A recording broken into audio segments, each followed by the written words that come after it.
Mancherial all force international school 3వ వార్షికోత్సవం వేడుకలు ఘనంగా జరిగాయి. మంచిర్యాల పట్టణంలోని పద్మనాయక కళ్యాణ మండపంలో ఈరోజు ముఖ్య అతిథిగా all force groups chairman Narender Reddy, Mancherial mayor Dharni Madhukar, deputy mayor Salla రమేలు పాల్గొన్నారు.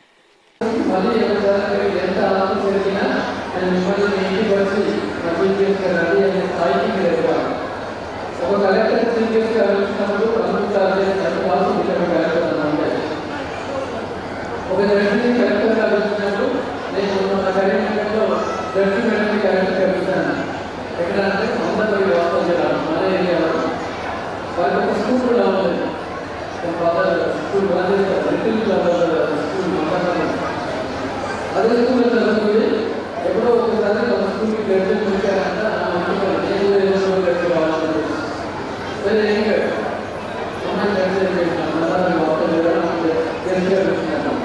సో ఇలాగే వేదికపైన అతిథులను చూసి మనం చేసుకోవాల్సిన విషయాలు ఉంటాయి.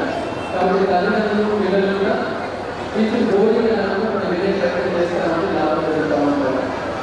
ఇవాళ మనం చూసుకునే ఒక సాఫ్ట్వేర్ ఇంజనీర్, డాక్టర్స్ అదే కాకుండా ఎన్నో రంగాల్లో మరి ఇవాళ మంచి పొజిషన్లో ఉన్నవాళ్ళు చాలా మంది ఉన్నారు. కాబట్టి తల్లిదండ్రుల పిల్లల్ని స్కూల్లో ఇంజనీర్ ఎక్కడ డాక్టర్ ఎక్కడ మర్చిపోండి. చాలా కొత్త ఆపర్చునిటీస్ వస్తూనే ఉన్నాయి. ఒకప్పుడు కంప్యూటర్ సాఫ్ట్వేర్ ఇంజనీర్ అన్నా అలా నలుగురిస్తూ కంప్యూటర్ సైన్స్ కోర్సు వైద్యులు ఆఫీసర్ ఇంజనీరింగ్ వచ్చింది. నేను ఎంబీబీఎస్ ఉస్మానియాలో చేస్తే చాలా పడుతున్నది. ఇవాళ ఎంబీబీఎస్ ఎయిమ్స్ మెడికల్ కాలేజెస్ 2020 మన స్టూడెంట్ ఎయిమ్స్లో 99 మంది తెలంగాణలో మెడికల్ కాలేజ్ తీసుకొచ్చారు. ఒకప్పుడు హైదరాబాద్లో ఇంజనీరింగ్ అంటే చాలా ఉన్నా ఇక్కడ టాప్ 580 భారతదేశంలో నంబర్ 1 ఐఐటి చెన్నై ఐఐటి అందరూ సీట్ రావాలని కోరుకుంటున్నారు. 2020లో అందరూ మన అబ్బాయి రాష్ట్రం మెజారిటీ ఈ సంవత్సరం అప్లికేషన్ ఇస్తున్నారు. 2020లో ఆల్మోస్ట్ అన్ని రంగాల్లో మంచి రిజల్ట్ రావాల్సింది. ఒక రంగం కాదు. సిబిఎస్ఈ చదవడానికి ఫలితాల్లో 500 మార్కులు కానీ 497 మార్కులు వచ్చాయి. 3 మార్క్స్ మాత్రమే మిస్సాయి. ఇప్పుడు ఎలాంటి సమాధానం అనుకుంటే తెలుగులో 2 మార్క్స్ వస్తే 100/100, ఇంగ్లీష్లో 100/100 వస్తున్నాయి, సోషల్లో 100/100 వస్తున్నాయి. తల్లిదండ్రులు చదువుకున్నప్పుడు మ్యాథ్స్ నేర్చుకుంటూ వస్తే వేరే కాదు, ఇట్లా నేర్చుకోకుండా వస్తున్నాయి. ఇది 100/100 వస్తున్నారు. ఐఐటి మెయిన్స్ పరీక్షలలో 300 వస్తున్నాయి, 100% రాస్తున్నారు. నీట్ ఎగ్జామ్లో కూడా 720 వస్తున్నాయి. సో అన్ని పోటీ ప్రపంచంలో మనం అందుకుంటున్నాము. మన పిల్లల్ని అద్భుతంగా తీర్చిదిద్దాలనే ఉద్దేశంతో మన ఇంటర్నేషనల్ స్కూల్ మంచిర్యాలలో 3వ తరగతి నుంచి మనం ఐఐటి ఫౌండేషన్ స్టార్ట్ చేస్తున్నాం. ఐఐటి క్యాంపస్ మంచిర్యాల పట్టణంలో ఇది ఒకే ఒక స్కూల్, ఎక్స్క్లూజివ్ ఐఐటి క్యాంపస్. ప్రతి క్లాస్ ఐఐటి ఓరియంటెడ్. ఇక్కడ నాన్ ఐఐటి సెక్షన్ అనేది మనకి లేదు. అంత చక్కగా ఎక్స్పీరియన్స్ ఫ్యాకల్టీ సిస్టమేటిక్గా మనం మంచిర్యాలలో పనిచేస్తున్నాం. మార్నింగ్ 10-6 వేకెన్సీ లేదు, అన్ని సీట్లు క్లోజ్ చేశాను. నేను మార్నింగ్ 9 అంటే ఒక 10-20 మంచిగా వీటి వాళ్ళు క్లోజ్ చేశారు. ఈ చుట్టూ మన స్కూల్లో నెక్స్ట్ మనం క్లోజ్ చేశాం. సింగిల్ క్లాస్ లేదు, సింగిల్ స్టూడెంట్ మనం తీసుకోలేదు. చక్కగా మన ప్రణాళిక అంటే ఇది ఒక పేరెంట్స్ యొక్క గ్రేట్ సపోర్ట్ అని నేను భావిస్తూ ప్రతి పేరెంట్కి కూడా నేను ధన్యవాదాలు తెలియజేస్తున్నాను. ఏదైతే మంచిర్యాల పట్టణంలో గతంలో ఎన్నడూ లేని విధంగా అభివృద్ధి చెందుతున్న పట్టణంలో ఎన్నో స్కూల్ కాలేజెస్ మరి ఉన్నాయి. అందులో ముఖ్యంగా ఆల్ ఫోర్స్ ఇంటర్నేషనల్ స్కూల్ నాకు తెలిసి మొట్టమొదటి మంచిర్యాలలో చాలా సంతోషకరం. మరి నరేందర్ రెడ్డి గారి ఆధ్వర్యంలో ఎన్నో స్కూల్స్ కావచ్చు, కాలేజెస్ కావచ్చు చాలా సంవత్సరాల నుంచి నిర్వహిస్తూ చాలామంది పిల్లల్ని ప్రయోజకులు అయ్యే విధంగా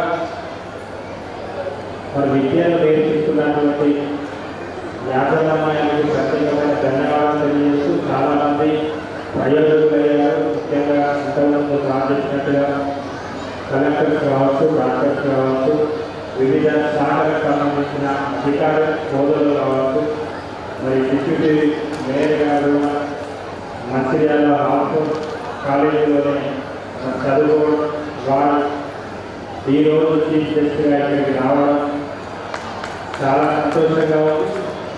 అంటే మనం చదువు నేర్పించడం ఒక వంతు, ఎవరైతే ఉపాధ్యాయులు చదువు నేర్పించిన తర్వాత నేర్చుకోవడం చాలా ఇంపార్టెంట్. చదువు నేర్చుకున్న వాళ్ళు ఎక్కడికి వెళ్ళినా బతకగలుగుతారు. ఇక్కడ ఉన్న చాలామంది పేరెంట్స్ కూడా వివిధ హోదాల్లో ఉన్నవారు, ఏదో ఒక రంగంలో, అది బిజినెస్ కావచ్చు, ప్రభుత్వ రంగంలో కావచ్చు, ప్రైవేట్ రంగంలో కావచ్చు, ఏదో ఒక రంగంలో మరి ఉన్నవాళ్ళ మధ్యలో చదువుతున్న వాళ్ళు ఈరోజు పిల్లలు కూడా చాలా సంవత్సరాల నుంచి నేను చూస్తూ ఉన్నాను. స్కూల్లో ఒక పిల్లవాడిని లేదా ఒక అమ్మాయిని టీచర్స్ మందలిస్తే వాళ్ళ ఇంటికి పోయి చెప్పడం, తెల్లారి పేరెంట్స్ వచ్చి మరి మా పిల్లల్ని ఎట్లా పడతారో, ఎందుకు ఈ విధంగా చేస్తున్నారని చెప్పేసి మనమే వారి పైన మరి చేయడం. టీచర్స్కి మాత్రం మన పిల్లల భవిష్యత్తు మీద, మన పిల్లలు చదువుకుంటేనే వారి భవిష్యత్తు ఉంటుంది కాబట్టి ఖచ్చితంగా మన పిల్లల భవిష్యత్తు వాళ్ళ చేతిలో పెట్టాల్సిందే. ఎక్కడైనా మన పిల్లలు పొరపాటు చేస్తే వాళ్ళని మందలియాల్సిందే. అట్లా అని చెప్పేసి టీచర్స్ కూడా మన పిల్లల్ని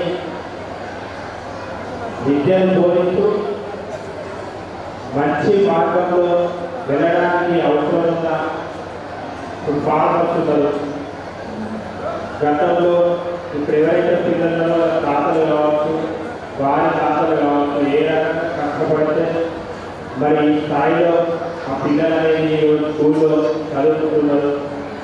మరి ఇంటికి వెళ్ళిన తర్వాత పేరెంట్స్ కావచ్చు, వాళ్ళు చదువుకున్న సమయంలో వాళ్ళకున్న ఇబ్బందులు, ఇప్పుడు పిల్లలంటే అన్ని సౌకర్యాలు కావచ్చు, అన్ని విధాలుగా మనకు సౌకర్యాలు అందుతున్నాయి. ఎందుకంటే ఎంతో కొంత డబ్బు సంపాదిస్తున్నాం, ఆ డబ్బు కూడా మన పిల్లల కోసం ఖర్చు చేస్తున్నాం. కానీ ఇక్కడ ఉన్న పేరెంట్స్ వాళ్ళు చదువుకున్న రోజుల్లో ఎన్నో ఇబ్బందులు పడిన వాళ్ళు ఉన్నారు. ఒక పూట పస్తులో ఉండి చదువుకున్న వాళ్ళు ఉన్నారు. ఏదో ఒక ప్రైవేటు జాబ్ చేస్తూ చదువుకున్న వాళ్ళు ఉన్నారు. మీ అనుభవాన్ని ఖచ్చితంగా పిల్లలకు షేర్ చేసుకుంటే వాళ్ళు అర్థం చేసుకోగలరు.